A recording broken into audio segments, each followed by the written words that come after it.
Buenas noches, muy contento de conversar nuevamente con usted. Usted sabe que yo tengo un particular aprecio y admiración por la ciudad de Tacna, la heroica, que es un ejemplo para el Perú de lo que significa la resistencia patriótica, en este caso frente a la invasión chilena. Muy bien. En cuanto, sí, a sus órdenes. Sí, doctor. Bueno, en el tema del panorama político del año 2023, ¿cuáles serían los hechos, digamos, que han marcado el año 2022 y de acuerdo a los hechos que han sido más relevantes, cuál sería la proyección, la perspectiva, digamos, política para el presente año? Bueno, definitivamente el hecho más relevante ha sido el harakiri que se hizo Pedro Castillo, demostrando que es tan ignorante que ni siquiera tuvo consistencia para realizar el acto más oscuro de su corta carrera política, que fue intentar un golpe de Estado. Porque intentó un golpe de Estado seguramente creyendo que lo iba a respaldar el ejército, que por supuesto no lo respaldó, y que las masas pues saldrían a respaldarlo también, y no hubo tal cosa, ¿no? Entonces, sobre esa base, asume el poder la señora Boluarte. Yo pedí el primer día que renunciara, porque ella dijo en diciembre del año pasado que si se iba a Castillo, ella se iba con Castillo. Bueno, no cumplió su palabra, pero en todo caso, constitucionalmente a ella le correspondía asumir el poder y eso es lo que ha hecho. Ahora bien, después de errores iniciales, está bien claro que ha rectificado esas posiciones y el primer paso positivo que ha dado es declarar el estado de emergencia para que el ejército pueda salir a las calles a reforzar la tarea de la policía, enfrentada no a una protesta legítima y pacífica como es la de demandar nuevas elecciones, cosa que yo respaldo, sino una protesta que desde atrás ha sido infiltrada y de una u otra forma manejada por elementos violentistas de extrema izquierda que definitivamente están recibiendo apoyo de Evo Morales en Bolivia, del Foro de Sao Paulo y del Grupo de Puebla, que son grupos antidemocráticos que están tratando de sembrar en América Latina el comunismo de una u otra forma. Entonces, frente a esto, se tiene que actuar haciendo respetar el principio de autoridad. Eso es lo primero que tiene que hacer Dina Boluarte, que se respete el principio de autoridad, que se termine con la violencia. Yo me pregunto, ¿qué vinculación puede tener una exigencia de nuevas elecciones el hecho de destruir 2 plantas agroindustriales en la zona de La Joya, allá en Arequipa? O el de destruir o dañar edificios de diferentes instituciones públicas y privadas, el provocar que como consecuencia de la lógica reacción policial se cometan excesos y mueran 30 peruanos. Porque el origen no es que a la policía se le ocurrió matar a alguien, es que la policía salió a repeler a estos vándalos y dentro de ese enfrentamiento se producen las muertes que dicho se pasó, también hay un policía muerto y decenas de heridos y niños, una cosa realmente pavorosa, pero que refleja lo que son los comunistas, gente que no cree en la democracia ni en las libertades fundamentales y que son incapaces de salir a la calle a hacer una marcha pacífica. Y en este caso, una minoría actuante que generó que marchas pacíficas se convirtieran en proyectos vandálicos. Eso se tiene que terminar. ¿Considera usted, doctor Díaz Canseco, que estos personajes, estos que de alguna manera lideran, se podría decir, las nuevas protestas, promueven entonces una agenda política propia y estarían de alguna manera engañando a la población? Porque en algunas plataformas, bueno, piden la renuncia de Dina Boluarte, creo que todos están de acuerdo con ello, pero la excarcelación de Pedro Castillo y la constituyente no están tratando de promover, de impulsar, se podría decir, bajo la mesa, no soterradamente, con el apoyo que usted ha manifestado de algunos gobiernos extranjeros, una agenda política propia que no es la que el país necesita? Sí, bueno, mire, ese proyecto simplemente refleja la posición muy de atrás, cuando hablaban, recuerdo usted, de la nación aymara y cosas por el estilo, y han tratado siempre de dividir al Perú. Estos antipatriotas, ¿no es cierto?, no constituyen otra cosa que la representación de, repito, minorías actuantes en las cuales simplemente no hay un arraigo nacional, ni siquiera un arraigo de orden personal con la propia gente que los acompaña.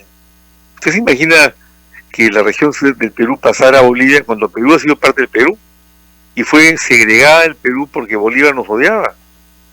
Entonces, es una cosa antihistórica, es una cosa que no corresponde a nada y simplemente hay que rechazarla y hay que hacer que actúe la policía y los militares poniendo en su sitio y separando la paja del trigo. La paja, los subversivos que siembran la violencia y que quieren destruir la democracia. El trigo, quienes salen a las calles a protestar legítimamente pidiendo nuevas elecciones o en fin, el reclamo que tuvieran. Recordemos que las cifras que dio hace poco tiempo el Servicio de Inteligencia del Ejército, en su momento pico de la protesta llegó a reunir en diferentes regiones del Perú a cerca de 42.000 personas en un país que tiene 34 millones de habitantes. El 1% son 340.000. Este es el 0.1% de la población. Y dentro de esos 40.000 se calcula que pueden haber habido 300, 400 infiltrados que son los que han estado sembrando la violencia. O sea, no representan al Perú por ningún lado. Y eso hay que rechazarlo. Claro, porque en el derecho uno puede tener legítimo, digamos, derecho de protestar, pero necesariamente eso no significa, en un acto democrático, en una acción de protesta, ¿no?, en acción cívica, destruir, digamos, la propiedad pública y menos la privada, ¿no? Mire, yo he participado en muchas marchas, no solamente de protesta contra el gobierno ignorante, inepto, comunista y ladrón de Pedro Castillo, pues un ladrón. Y nunca hubo ningún acto de violencia. El único acto de violencia fue cuando el propio gobierno de Castillo soltó a la policía a caballo, acá en Lima, para atacar a la gente que estaba marchando pacíficamente. Pero no hubo violencia de parte de quienes estaban participando en la marcha. Pero en cambio todas estas marchas han estado caracterizadas por la violencia, que es lo que ha provocado los muertos y todo lo demás. Eso hay que decirlo con toda claridad y sin temor a afirmarlo. Yo he tenido larga experiencia política y siempre he visto a los comunistas actuando con violencia, porque en la doctrina marxista-leninista señala en frases del propio Marx que la violencia es la partera de la historia. En eso creen ellos. Y por supuesto, ya usted me hablaba del tema económico. ¿Qué tiene que hacer Dina Boluarte? Este año se ha cerrado, el 22, con 28.000 millones de soles sentados en el Banco de la Nación del presupuesto de inversión de la República no utilizado, porque no sabía en qué invertir el dinero. Y, según información de la Contraloría, se han robado 24.000 millones de soles los corruptos. O sea, cerca de 50.000 millones de soles, que más o menos equivale al 25% del presupuesto de la República, que tiene tantas necesidades. Espero que con el gobierno de Boluarte, que debe terminar a más tardar en abril del año entrante, bueno, en julio del año entrante, porque las elecciones aprobadas por el Congreso, y espero que esto se refrende en febrero en la segunda legislatura ordinaria, en la primera legislatura ordinaria de este año, ellos asumirán el poder quienes ganen las elecciones en julio del año entrante. Muy bien, si es así, Boluarte tiene 1 año y medio. Bueno, que invierta, que no robe, que recupere la confianza para el sector privado que en el año 2022 no invertido un cobre, invierta en el Perú porque es el motor de la economía nacional. Que la inversión pública tampoco sea realizada de manera tal que, por ejemplo, como ocurrió con la Interamericana Sur, subió el presupuesto no la Interamericana, la carretera esta que viene de Brasil hasta Tacna, creo. No vuelva pues a repetirse el trato de que el presupuesto se elevó de 800 millones de dólares a 4.000 millones de dólares, en una carretera que ni siquiera es rentable en este momento. O que ocurra que hospitales como el de Jaén, el de Cañete, el del Cusco, que yo he visitado, no han podido ser concluidos porque estaban mal edificados y se han robado ahí 600 o 300 millones de soles. Entonces, todo esto espero que no ocurra con el gobierno de Dina Boluarte.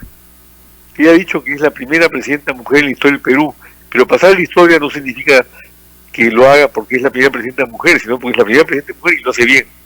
Y ojalá que así sea. Ahora, ¿qué hacemos con el tema de la corrupción? Usted ha definido, ¿no?, el tema de los hospitales en varias regiones que están inconclusos. Lo mismo ocurre en Tacna. Las leyes hay, pero ¿qué es lo que se necesitaría para poder de pronto sancionar, digamos, a estas autoridades que estarían inmersas en estos actos? Mire, el problema de fondo es que se ha legislado en contra de la corrupción y son leyes muertas, porque la ejecución de las mismas se le encarga a los mismos corruptos, que no van a hacer nada. En mi partido político Perú Nación, en vías de rescisión en este momento, nosotros hemos planteado la creación de un organismo denominado Consejo Nacional de Moral Pública, que será elegido por el pueblo, en base a una meritocracia que demuestre que las personas que integren la directiva sean intachables y tengan capacidad de gestión y formación para hacerlo. Sobre esa base, queremos reemplazar a los órganos de control interno del Poder Judicial, de la Fiscalía y de la propia Contraloría, para votar a los corruptos. La única forma de terminar con esto. Pero mientras los corruptos sigan manejando los hilos del poder en el Perú, esto no va a terminar nunca. Ese tema es como un cáncer que se ha erigido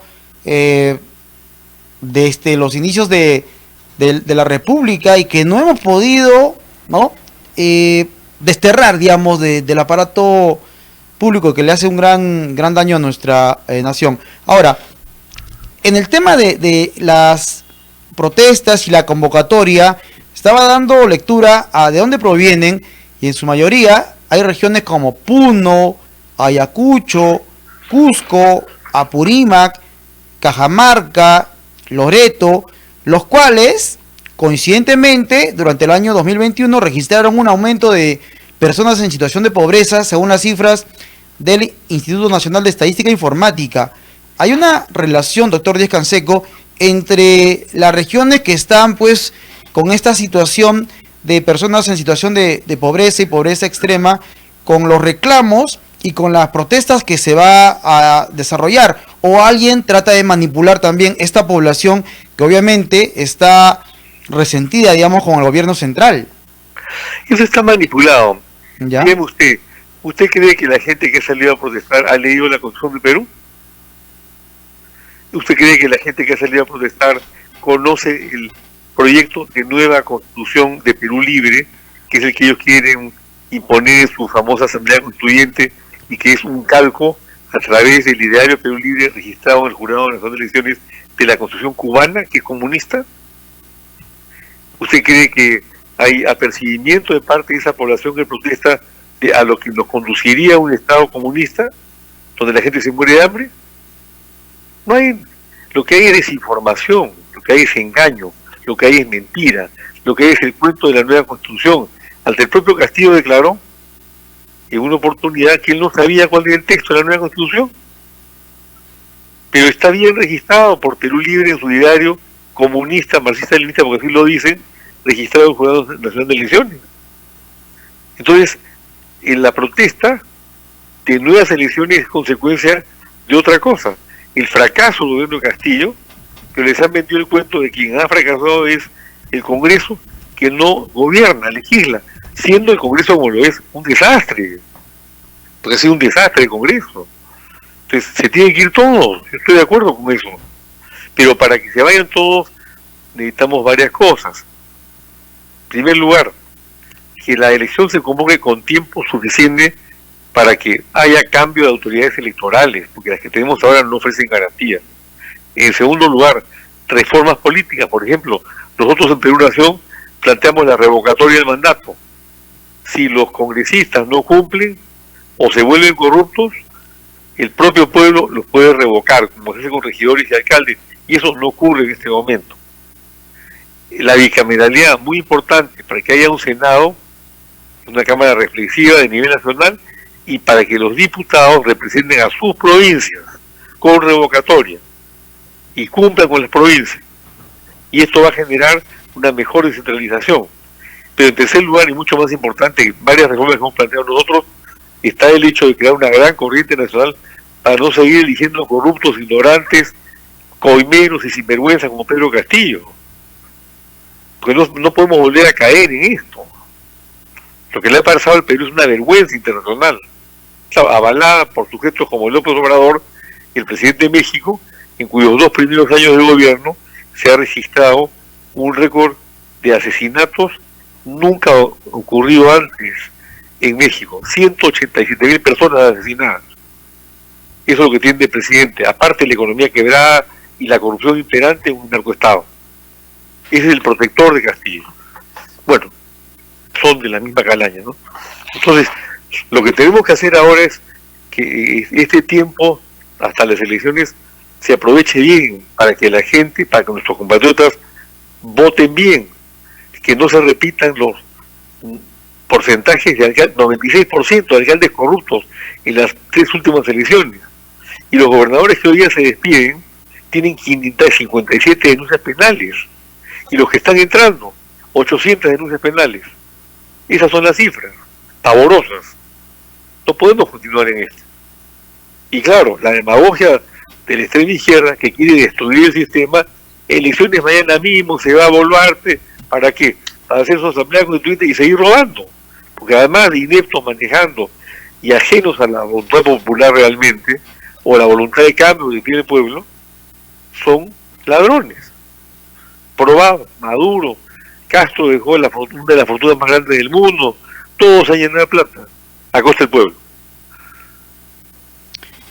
Efectivamente. Ahora, ¿cuáles serían algunas, digamos, consideraciones para que este reinicio de las protestas que se está convocando para el 4 de enero no se le vayan de la mano, ¿no?, al actual presidente de la República? Bueno, yo supongo que están haciendo en primer lugar un trabajo de inteligencia para efectuar detenciones preventivas con los subversivos. Por lo pronto, me parece muy bien que hayan eliminado cerca de 1000 subprefectos y no sé cuántos prefectos, muchos de ellos provenientes de Sendero Luminoso. Y eso se denunció hace ya varios meses. Ahí tenemos a Bermejo, al Puca Bellido, toda esta gente vinculada a Sendero, al propio Cerrón, que es un delincuente con sentencia firme de la Corte Suprema por corrupción. Entonces todo eso se tiene que frenar. Este ha sido un gobierno senderista. No olvidemos este Iber Maraví, que está usando la violencia ahora en Ayacucho, que fue el primer ministro de Trabajo de Castillo y que legalizó al CONARE SUTEP el brazo de Sendero Luminoso del SUTEP, cuyo fundador fue, ¿quién? Pedro Castillo.